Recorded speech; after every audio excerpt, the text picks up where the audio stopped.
இன்னைக்கு நம்ம வீட்லயே வந்துட்டு மாங்காய் ஊறுகாய் எப்படி ஈஸியா செய்யறதுன்றதை இன்னைக்கு இந்த வீடியோல பார்க்கலாம். இப்ப சம்மர் டைம்ல வந்து மாங்காய் வந்து உங்களுக்கு சீசனு. ஒரு கேஜி மாங்காவே வந்து 100 rupeesக்கு விற்கிறாங்க. இந்த டைம்ல வந்து மாங்காய் ஊறுகாய் போடுறதுக்கு நல்லா இருக்கும். இப்போ வந்து உப்பு ஊறுகாவா இருந்தால் தான் நம்ம நிறைய நாள் வந்து வெயில்ல காய வைக்கணும். இது வந்து நம்ம கார ஊறுகாய் போடுறோம். ஒரு 4 to 5 hours வந்து மாங்காய் வெயில்ல காஞ்சிச்சுன்னா போதும். இப்போ இன்னைக்கு வந்துட்டு நான் வந்து ஒரு 3 kgக்கு மாங்காய் எடுத்திருக்கேன். இதுக்கு தேவையான மசாலா நம்ம பார்க்கலாம். இப்ப பாருங்க, இதுல வந்து 3 kg மாங்காய் இருக்குது. மாங்காய் வாங்கும் போது நல்ல காய் வாட்டமா பார்த்து வாங்கிக்கோங்க. ஏன்னா கொஞ்சம் பழுத்த மாதிரி இருந்துச்சுன்னா கூட உங்களுக்கு ஊறுகாய் போட்டா அந்த டேஸ்ட் வராது. ஊறுகாவும் வந்து கெட்டுடும். நம்ம 1 வருஷம் 2 வருஷம் வச்சு சாப்பிடறதுக்கு கூட நல்ல காய் வாட்டமா இருந்து கரெக்ட் பதம் பண்ணா மட்டும்தான் ஊறுகாய் நல்லா இருக்கும். அதே மாதிரி ஊறுகாய் செஞ்சதுக்கு அப்புறம் கையெல்லாம் வச்சுட்டு சும்மா டேஸ்ட் பண்றோம்னு சொல்லிட்டு கையெல்லாம் வச்சு எடுக்க கூடாது. மரக்கரண்டி இல்லைன்னா ஃபைபர் பிளாஸ்டிக் கரண்டி அந்த மாதிரி இதை வந்து கரண்டி போட்டு யூஸ் பண்ணணும். இப்ப இதை வாங்கிட்ட பிறகு நான் என்ன பண்ணேன், நல்லா ஃபுல்லா கழுவிட்டேன். ஏன்னா மேல வந்து டஸ்ட் தூசலா இருக்கும். வாஷ் பண்ணிட்டு ஒரு டவல் போட்டு தொடச்சி ரெடி பண்ணி வச்சிருக்கேன். இப்ப இதை கட் பண்ணிட்டு நம்ம வெயில்ல காய வைக்கணும். இப்ப பாருங்க, நான் கட் பண்ணிட்டு காலையில வந்துட்டு காய வச்சேன். ஒரு 9 o'clockல இருந்து ஒரு 1 மணி வரைக்கும் காஞ்சிச்சு. 1 மணி 2 மணி வரைக்கும் காஞ்சா போதும். அதுக்கப்புறம் உங்களுக்கு வெயில் வந்து கம்மியாயிடும். இந்த மாதிரி சின்ன சின்ன பீஸா வந்து கட் பண்ணிக்கோங்க. இது மேல இருக்கிற அந்த தண்ணி வந்து ட்ரை ஆகணும். அதுக்காக தான் வந்துட்டு மாங்காய் வந்து நம்ம வெயில்ல காய வைக்கிறோம். பாருங்க, இந்த அளவுக்கு சின்ன சின்ன பீஸா இருக்கணும்.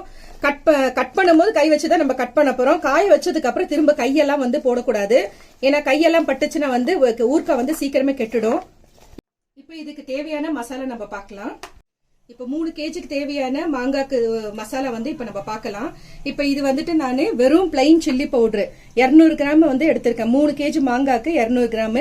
உங்களுக்கு காரம் ஜாஸ்தி தேவைப்பட்டுச்சுனாலும் நீங்க கார பவுடர் இது வந்து ஆட் பண்ணிக்கலாம். 100 கிராமுக்கு கடுகு எடுத்திருக்கேன். 50 கிராமுக்கு வெந்தயம். வெந்தயம் வந்து 50னா அதுல வந்து 100 கிராம் வந்து கடுகு எடுக்கணும். அப்படிதான் பதம் எடுத்துக்கணும். 1 ஸ்பூனுக்கு மஞ்சத்தூள் எடுத்திருக்கேன். 2 ஸ்பூனுக்கு பெருங்காயம் வந்து வறுத்து பவுடர் பண்ணி வச்சிருக்கேன்.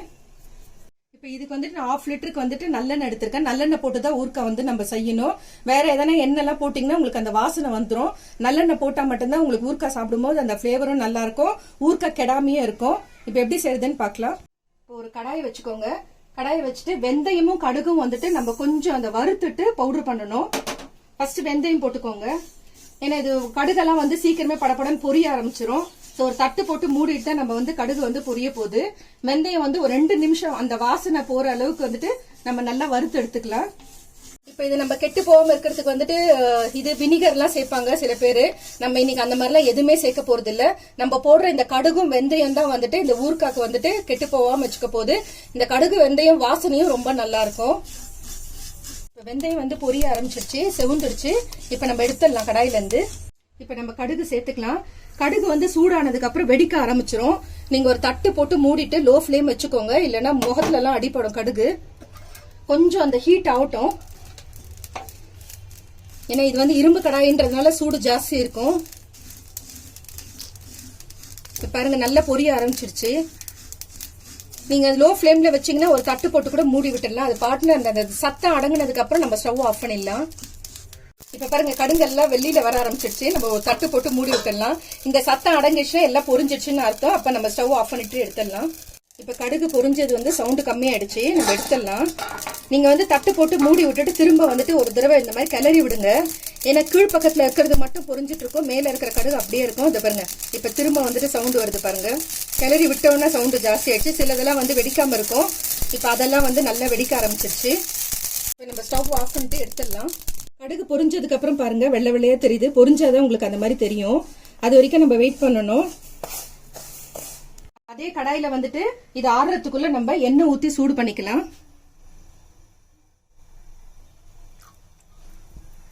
எண்ணெய் கொஞ்சம் சூடாகட்டும். இப்ப எண்ணெய் நல்லா காஞ்சிடுச்சு. காஞ்ச உடனே 1 ஸ்பூனுக்கு வந்து கடுகு போட்டு நம்ம பொரிச்சிடலாம்.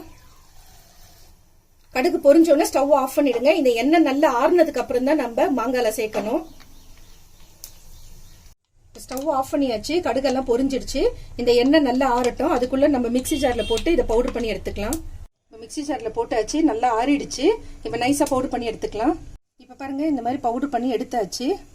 இப்ப நம்ம அரைச்ச பவுடரை வந்து இந்த ஊறுகாய்ல சேர்த்துடலாம். எண்ணெய் வந்து ஆறிட்ட பிறகுதான் சேர்க்கணும். அப்படியே சேர்க்க கூடாது. சுட சுட கொதிக்க கொதிக்க ஊத்தக்கூடாது. இதோட மஞ்சத்தூள், பெருங்காயம், காரத்துக்கு பிளெயின் சில்லி பவுடரு. நீங்க இந்த கடையிலேயே விற்குது மிளகாத்தூள், தனி மிளகாத்தூள், அதையே வாங்கி சேர்க்கலாம். அப்படி இல்லைன்னா காஞ்ச மிளகாவை வந்துட்டு கொஞ்ச நேரம் மாங்காய் வெயில காய வைக்கிறீங்களே அந்த டைம்ல கூட அந்த காஞ்ச மிளகாய் ஒரு 1/4 kg காஞ்ச மிளகாய்க்கு வாங்கினா கரெக்டா இருக்கும். அதை கூட நல்லா காய வச்சுட்டு நீங்களே மிக்சி ஜார்ல கூட பவுடர் பண்ணிக்கலாம். இது கல் உப்பு வந்து கொஞ்சம் நான் வந்து நுணுக்கி வச்சிருக்கேன், அதையும் இதோட சேர்த்துடலாம்.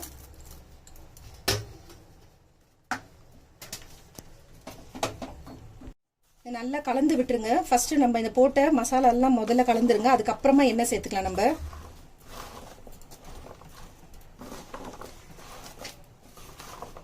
இப்போ 1/2 kg வந்து மாங்காய் நீங்க ஊறுகாய் வாங்குனீங்கன்னா வந்துட்டு 120 ரூபாய். இப்போ கேஜி வந்து மாங்காய் வந்து 100 ரூபாய் கிடைக்குது. 300 ரூபாய்க்கு 3 kg மாங்காய் வாங்கியிருக்கோம்னு வச்சுக்கோங்க. மசாலா ஐட்டம்ஸ்லாம் எல்லாம் சேர்த்தாலே வந்துட்டு ஒரு 150 450 ரூபாயில வந்துட்டு நம்மளே வீட்டுல வந்து மாங்காய் ஊறுகாய் போட்டு ஒரு திருப்தி இருக்கும். நல்லா கலந்து விட்டுருங்க. இந்த மசாலா பவுடர் எல்லாம் வந்துட்டு ஊறுகாய் எல்லாத்துலயும் வந்து டச் ஆகணும். இப்ப இது மேல வந்துட்டு நம்ம எண்ணெய் ஊத்திக்கலாம். ஊறுகாய் நீங்க போடும்போது ஒன்னு பிளாஸ்டிக் யூஸ் பண்ணுங்க, அப்படி இல்லைன்னா வந்து பீங்காய் ஜாடி அந்த மாதிரி யூஸ் பண்ணணும். ஸ்டீல் பாத்திரம், அலுமினிய பாத்திரத்துல எல்லாம் வந்து செய்யக்கூடாது. ஏன்னா அதுல இருக்கிற நம்ம உப்பு போட்டு செய்யறதுனால அந்த பாத்திரத்துல வந்துட்டு உப்பு வந்துட்டு கரை பிடிக்க ஆரம்பிச்சிடும். அது வந்து உடம்புக்கும் நல்லது இல்ல. எப்பயுமே ஊறுகாய் வந்து பிளாஸ்டிக் பீங்கான்ல மட்டும்தான் செய்யணும். இப்ப பாருங்க எண்ணெயை நல்லா காஞ்சிடுச்சு. இது மேலேயே அப்படியே ஊத்திடலாம்.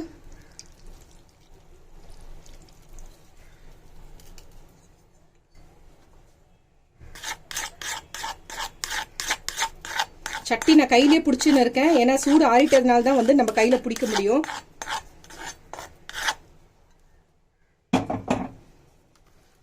ஊத்திட்டு நல்லா கலந்து விட்டுருங்க. இப்ப நம்ம ஊத்தின எண்ணெய் எல்லாம் வந்து அப்படியே வந்து ட்ரை ஆன மாதிரி ஆயிடும். இப்ப இது வந்துட்டு நம்ம செஞ்சுட்டோம் இல்லையா, திரும்ப வந்து வெயில்ல எல்லாம் வைக்க வேண்டிய அவசியம் இல்ல. வீட்லயே வந்துட்டு இது மேல வந்து ஒரு துணி போட்டு, மல்லு துணின்னு சொல்லுவாங்க அப்பெல்லாம் வந்துட்டு, இப்ப அந்த மாதிரிலாம் யாரும் யூஸ் பண்றது இல்ல. நீங்க வீட்டுல இருக்கிற மெலிஸ் துணி, அதாவது காத்து போற மாதிரி இருக்கணும், அந்த துணியை வந்து மேல வந்து கட்டி விட்டுட்டீங்கன்னா ஒரு 4-5 நாளைக்கு அப்படியே இருக்கட்டும். அதுக்கப்புறமா நீங்க எடுத்துட்டு உங்களுக்கு வேணுன்ற ஜாடியில வந்துட்டு நம்ம ஊறுகாய் வந்து சேர்த்து வச்சிடலாம். இப்ப வந்து எண்ணெய் எல்லாம் பாருங்க இழுத்துடுச்சு. நல்லா வந்து பதம் ஆயிட்ட பிறகு உங்களுக்கு இந்த எண்ணெய் நம்ம ஊத்தின எண்ணெய் எல்லாம் வந்துட்டு இந்த ஊறுகாய் மேல வந்து இருக்கும். இப்ப பாத்தீங்கன்னா தெரியும். இப்ப எண்ணெய் எல்லாம் ஃபுல்லா வந்து பாருங்க ஊறுகாய்ல மிக்ஸ் ஆயிடுச்சு. இப்ப பாத்தீங்கன்னா தெரியும் மாங்காய் வந்துட்டு நம்ம ஊத்தின எண்ணெய் எல்லாம் ஃபுல்லா வந்து மாங்காய்ல சேர்ந்துட்டு நல்லா ட்ரை ஆயிட்டு இருக்கு. இது நல்ல பதம் வந்துருச்சுன்னு எப்படி தெரியும்னா, நம்ம ஊத்தின எண்ணெய் எல்லாம் வந்துட்டு இந்த மாங்காய் மேலேயே வந்துட்டு மிதக்க ஆரம்பிக்கும். அப்பதான் வந்து கரெக்டா மாங்காய் வந்து இப்ப ஊறுகாய் பதம் ரெடி ஆயிருக்குன்னு அர்த்தம். அதுக்கப்புறமா நீங்க ஜாடியில போட்டுட்டு எடுத்து வச்சுக்கலாம். ஒரு 4-5 நாளைக்கு வந்துட்டு இது துணி மேல இப்படி கட்டி விட்டுட்டு அப்படியே எடுத்து எங்கன்னா ஒரு ஓரமா வச்சிருங்க. இதை திரும்ப வெயில்ல வைக்கணும்னு அவசியம் இல்ல. இப்ப இதை பாத்துக்கோங்க. நான் நெக்ஸ்ட் டே இப்ப நாளைக்கு வந்து திரும்ப வந்துட்டு ஊறுகாய் எடுத்துட்டு காட்டுறேன் எப்படி இருக்குன்னு பாருங்க. நம்ம ஊத்தின எண்ணெய் எல்லாம் வந்து மேல வந்திருக்கும் பாருங்க. நான் இந்த மாதிரி ஒரு மெலிஸ் துணி தான் எடுத்திருக்கேன். காத்து போற அளவுக்கு இருக்கணும். இது மேல வந்து டஸ்ட் எல்லாம் படாம இருக்கும், இல்ல பூச்சி பொட்டெல்லாம் போகாம இருக்கிறதுக்காக இந்த மாதிரி கட்டி விட்டுட்டீங்கன்னா ஒரு 4-5 நாளைக்கு அப்படியே இருக்கட்டும்.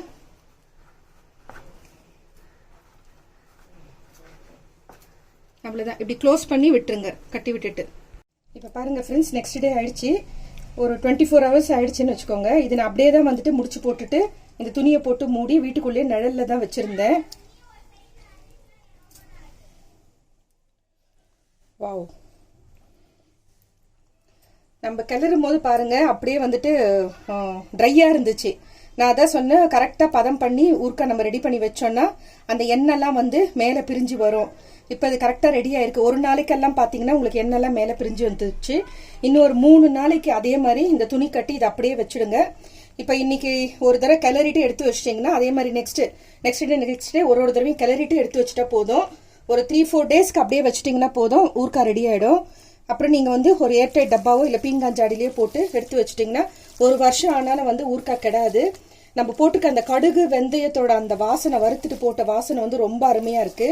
இது நீங்க தயிர் சாதம், ரசம் சாதம், சாம்பார் சாதத்துக்கு தொட்டுன்னு சாப்பிட்றதுக்கு ரொம்ப நல்லா இருக்கும். கூட வந்து ஒரு பொரியல், கூட்டு அந்த மாதிரி எதுவுமே தேவையில்லை. நல்ல காரஞ்சாரமா ரொம்பவே அருமையா இருக்கும். இந்த மெத்தட்ல செஞ்சு பாருங்க. ஊறுகாவும் கெடாம அப்படியே இருக்கும். நம்ம வந்து ப்ரிசர்வ் பண்றதுக்குன்னு சொல்லிட்டு இதுக்கு எதுவுமே வந்துட்டு நம்ம வந்து ஆட் பண்ணல. வெறும் கடுகு, வெந்தயம், சில்லி பவுடரு, உப்பு, மஞ்சத்தூள், நல்லெண்ணெய், பெருங்காயம் இவ்வளவுதான் சேர்த்தேன். நான் போட்டிருக்க 3 kgக்கு உங்களுக்கு நான் வந்துட்டு பதம் சொல்லியிருக்கேன். நீங்க ஜாஸ்தி போடுறது வந்து அதுக்கு தகுந்த மாதிரி ஆட் பண்ணிக்கோங்க. நம்மளுடைய ஊறுகாய் ரெடி ஆயிடுச்சு. ஊறுகாய் ரெடி ஆயிட்ட பிறகு இந்த மாதிரி ஒரு ஜாடியில இல்லைன்னா வந்து கண்ணாடி பாத்திரத்துல போட்டு வச்சுட்டா கூட நல்லா இருக்கும். ஸ்டீல் பாத்திரம் இல்ல அலுமினிய பாத்திரத்துல தயவு செஞ்சு ஊறுகாய் போடாதீங்க. ஊறுகாய் அந்த மாதிரி போட்டா சீக்கிரமே கெட்டு போயிடும். நம்மளுடைய மாங்காய் ஊறுகாய் வீட்லயே செஞ்சிருக்கோம். ரொம்பவே ஈஸியா சிம்பிளா இருக்கும். இது டேஸ்ட் வந்து நீங்க கடையில வாங்கின அந்த டேஸ்ட் தான் இருக்கும்.